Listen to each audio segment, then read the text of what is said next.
কিন্তু প্রায় 1 শতাব্দী হয়ে গেল জামাত এখনো ক্ষমতার কাছাকাছিও ভারত, পাকিস্তান বা বাংলাদেশে আসতে পারলো না।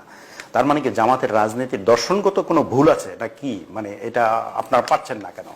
দেখেন, আমাদের সমাজে কত ভাগ মানুষ মুসলমান? 91 ভাগ।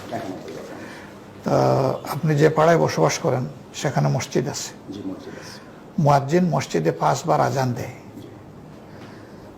তো সব মানুষ কি নামাজে যায়?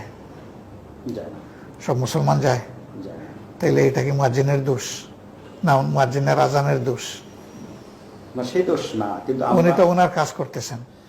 হাইয়া আলাস সালাহ, হাইয়া আলাল ফালাহ, আসেন আমাদের দিকে, আসেন কল্যাণের দিকে। উনি তো 5 বার আমাদেরকে ডাকতেছেন না আপনার মসজিদ থেকে। তো এখন এটা ঠিক যে নামাজের সংখ্যা বাড়তেছে, এটাও ঠিক যে জামাতে ইসলামের সমর্থন বাড়তেছে। এখন যখন জনগণের মনে জামাতে ইসলামী এই আস্থা সৃষ্টি করতে পারবে,